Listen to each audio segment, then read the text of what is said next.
ती शुरू हो जाती है।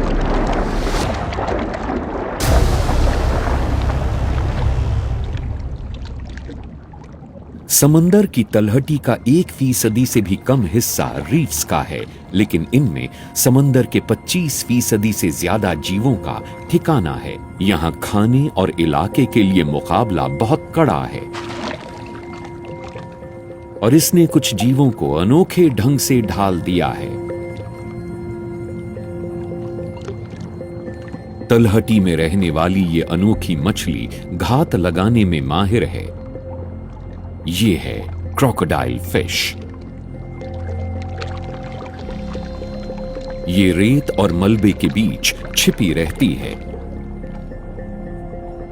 इसका अनोखा रंग समुद्र की तलहटी के जैसा लगता है और शिकार के पास आने तक ये नजर में नहीं आती, लेकिन कभी कभार शिकारी खुद ही शिकार बन जाता है। रंग बदलने वाला एक और शिकारी हाई कंट्रास्ट नजरों से लैस है और इसने क्रोकोडाइल फिश के छिपने की जगह देख ली है। ये है कटल फिश। 2 करोड़ से ज्यादा स्पेशलाइज्ड पिगमेंट सेल्स वाले ये जीव किसी भी माहौल में घुल मिल सकते हैं।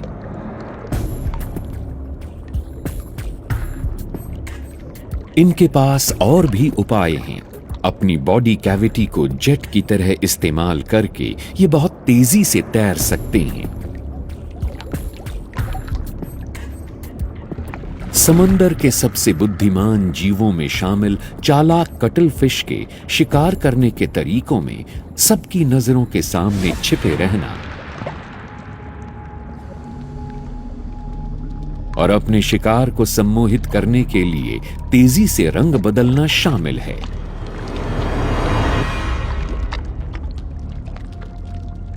लेकिन क्या रंग बदलने का ये तरीका इसी रणनीति वाले दूसरे जीव पर काम करेगा?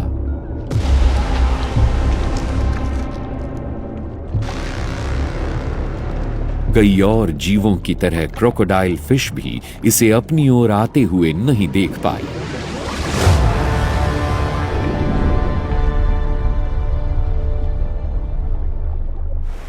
कटल फिश समंदर में माहौल में घुल मिल जाने वाले कातिलों में अकेली नहीं है।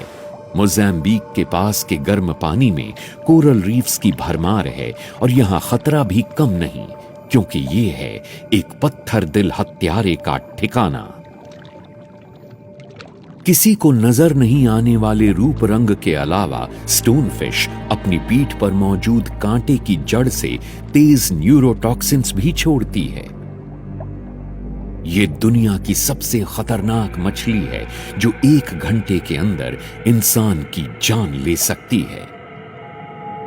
पत्थर जैसा दिखने की एवज में इसने तैरने की अपनी महारत खो दी है, लेकिन इसे उसकी जरूरत भी नहीं। ये सही मौके के इंतजार में घंटों तक बिना हिले डुले पड़ी रह सकती है।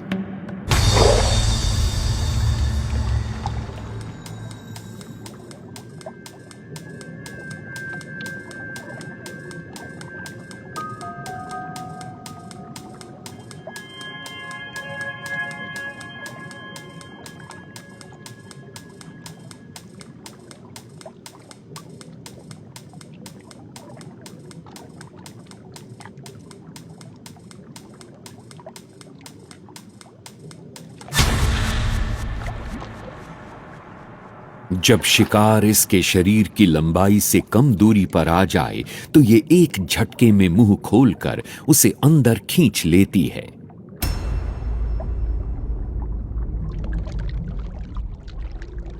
इन रीफ्स पर स्टोन फिश अपने जैसे ही एक और खतरनाक रिश्तेदार के साथ रहती है, यानी स्कॉर्पियन फिश। स्टोन फिश की तरह ये भी कोरल में किसी को दिखाई नहीं देती।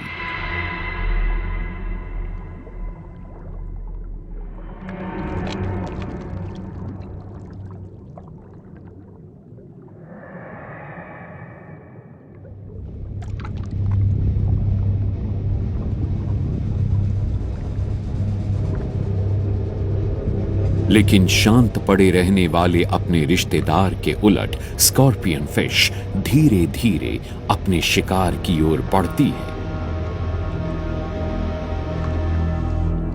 ये अपने मुंह को सील करने के लिए गिल कवर्स का इस्तेमाल करती है और फिर उन्हें तेजी से खोलकर ये इतना जबरदस्त खिंचाव पैदा करती है कि शिकार अंदर आ जाए।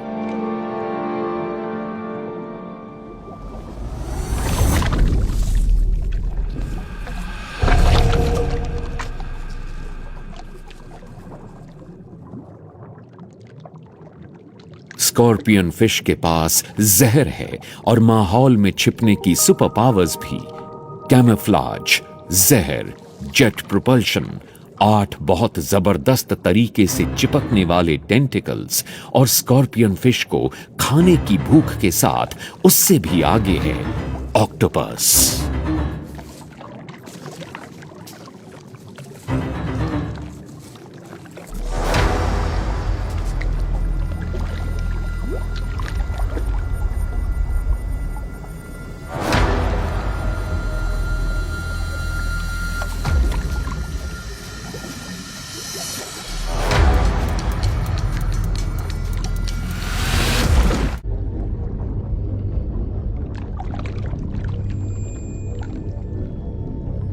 ऑक्टोपस के बदलते हुए रंग इसे छिपकर शिकार का पता लगाने में मदद करते हैं। इसकी तेज आंखें दूर से भी माहौल में छिपी स्कॉर्पियन फिश को आसानी से देख लेती हैं।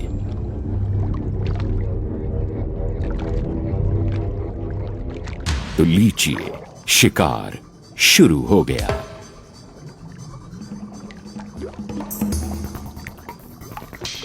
अपने जेट प्रोपल्शन की वजह से ऑक्टोपस का पलड़ा भारी है।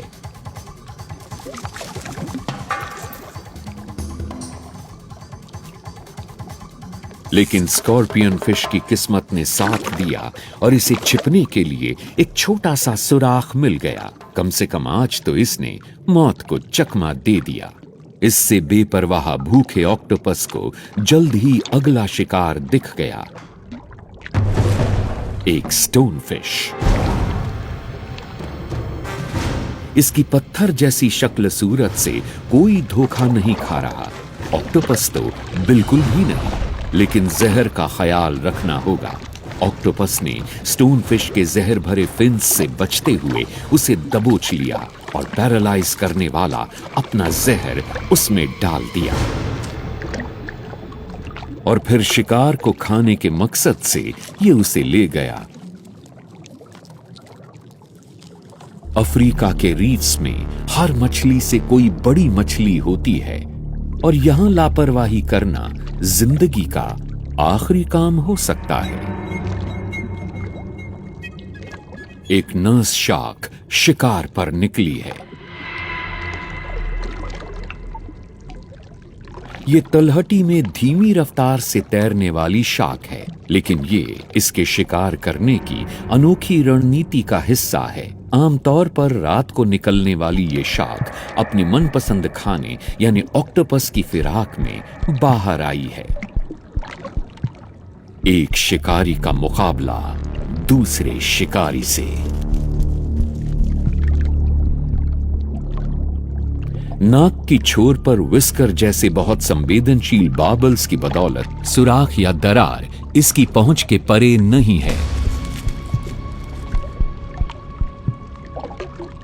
ऑक्टोपस एक सुराख में छिपने के लिए भागा, लेकिन कोई फायदा नहीं।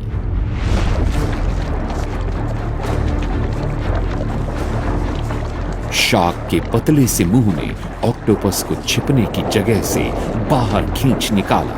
ऑक्टोपस की जहरीली चोंच अब मानो गोलीबारी के बीच चाकू के जैसी है और शार्क की जानलेवा पकड़ का मुकाबला नहीं कर सकती।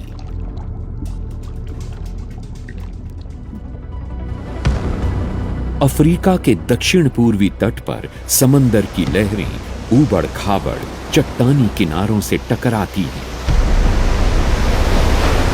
हर लहर के साथ समंदर और जमीन के बीच जबरदस्त जंग छिड़ती है।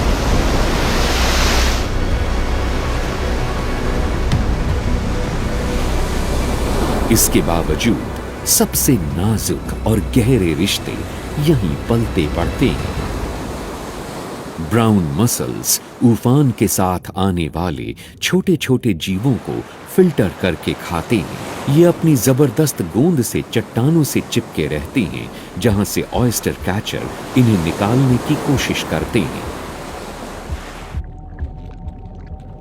जब ये लहरों में गिरते हैं तो रॉक लॉबस्टर्स इन्हें पकड़कर अपने ताकतवर पंजों से इन्हें मूंगफली की तरह तोड़ देते हैं।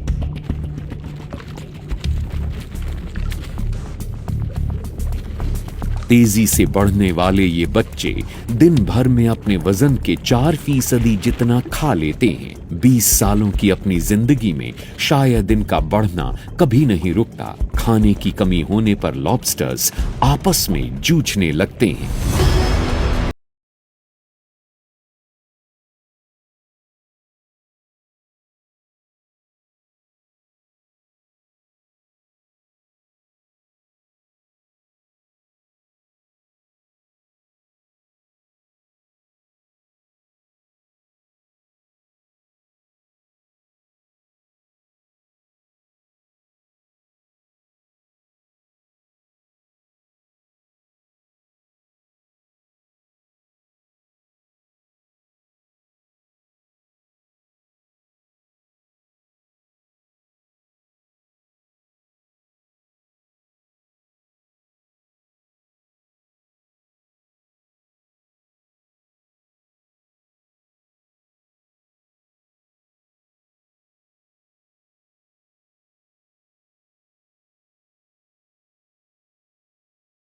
मसल पर कब्जा कर लिया।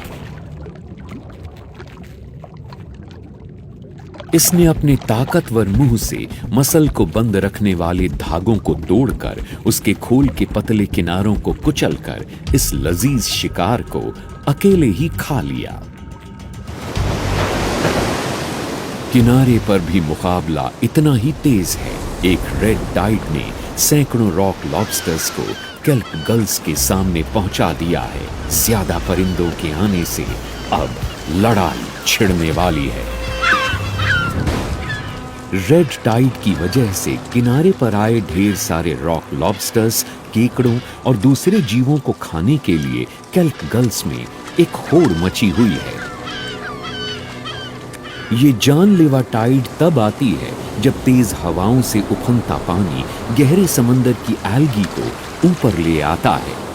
गर्म पानी में एल्गी की तादाद तेजी से बढ़ती है और ये पानी से ढेर सारा ऑक्सीजन खींच लेते हैं, जिससे समुद्री जीवों का दम घुटने लगता है।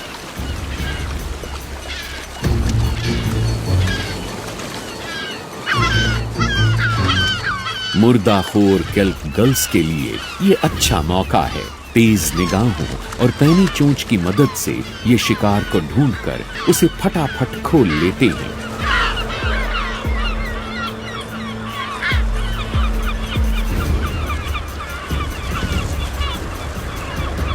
गल्स के बिना किनारे पर पड़े ये लॉबस्टर्स अफ्रीका की धूप में सड़ते रहते हैं।